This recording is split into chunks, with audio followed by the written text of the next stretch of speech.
Becky Hosey here to continue discussing medical gaslighting.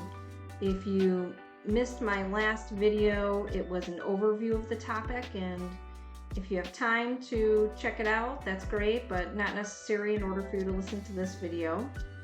Today's video, I am going to talk about the reasons behind medical gaslighting. But I'll give you a quick synopsis of what medical gaslighting actually is. So medical gaslighting is when your medical provider dismisses your concerns. So maybe they're just typing away at their computer, completely ignoring you, trying to get the note done before you're even out the door, sad to say. Or maybe they're telling you that your concern is really all in your head. So those are examples of medical gaslighting, and let's get into some reasons why this is occurring. And it's a frequent occurrence.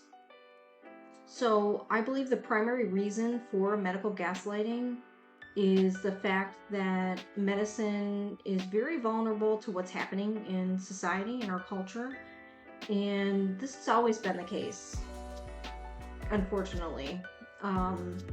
So things that are happening in the culture right now, lots of intolerances, hatred, prejudices, and all of these toxicities ooze into medicine and really ultimately affect your everyday medical appointment.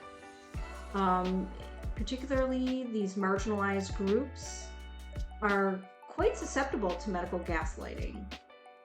Now, there's a laundry list of these groups that are marginalized, but I'll just pick kind of the top. So those disadvantaged by race, by gender, by socioeconomics, education. So really, we're widening these already present healthcare disparities. So for instance, there's a lot of individuals in our society that just are subject to poor healthcare. And it's almost like the thinking is these individuals don't matter as much as the status quo, so why do they deserve better healthcare, which is obviously very, very unfortunate and completely unacceptable. It really boils down to respect. We have no idea what another human being is feeling or experiencing, and this gets lost. For instance, say you go to your medical appointment with a complaint of a sore throat. I mean, the provider shouldn't think, when I had a sore throat, it felt like this, or when I've treated other patients. Your sore throat, your experience is uniquely yours, and that needs to be honored and respected, especially at your medical appointments. And this gets missed so often. Another cause for medical gaslighting is that our medical providers are overwhelmed. They are overwhelmed. Gone are the days when you could go to your doctor appointment and have your medical provider treat you the way they wanted to treat you, the way they thought you needed to be treated. Because insurance companies that really run healthcare they don't know you. They're not concerned about your well-being. They're concerned about their financial profits. Okay. Their dollars and cents. Also, medicine is largely corporatized now. So what does that mean? It means that there are fewer and fewer smaller types of practices. Think about it. Have you seen a lot of small solo medical practices?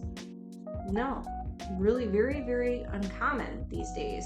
So these large corporations that are usually not medical are buying up medical practices solely for financial gain and bringing in these, high administrative folks that have no medical experience. And in this process, taking away the autonomy, the decision-making of our medical providers. It seems kind of silly that medical providers don't have a say in how things are run. That is just crazy to me. So now you present to your medical appointment with a concern that maybe is fairly complex, so not straightforward, like fatigue, and your medical provider is already overwhelmed. And investigating especially complex types of symptoms, it takes time and energy, and these providers just don't have it. I mean, because of all the constraints. This is certainly not saying this is letting them off the hook. This is completely unacceptable. It doesn't matter how busy your provider is. You are the main focus, or you should be the main focus. Your concerns are number one. They need to take your concerns seriously, and they need to investigate, no matter how many other tasks they have going on. And if you're not getting that type of health care, then you need to look elsewhere. So I do believe that most medical providers are or were caring, and somewhere along the way they got corrupted. Medicine is broken, and it needs revamping from the earliest education all the way up to these high administrative constructions with these corporations. Another reason for medical gaslighting is that many providers have a lack of information. I know that sounds kind of silly, right? But if you happen to have an unappreciated, disease, something unappreciated in the medical realm, I happen to have 2 of these, so I can speak right from personal experience. You are likely to see a medical provider that doesn't understand your condition or your symptom. They don't have information. So why is that? Well, because they have a lack of information due to a lack of research. There are huge research gaps in medicine. Huge. Gender prejudice, let me just take this example, is an epidemic. It's an absolute epidemic in medicine. Okay? So you have these diseases, like my 2 diseases, Sjogren's and endometriosis. If you don't know what these are, that's fine. I'm actually going to do some videos on these. But they're female-dominant diseases. Millions of women in America suffer from these diseases. Yet, when I actually went through and looked at the data, those diseases get a fraction. I mean, I'm talking a fraction of monies as compared to diseases that are not female dominant that affect less of Americans. So that was an eye-opener for me, a real eye-opener.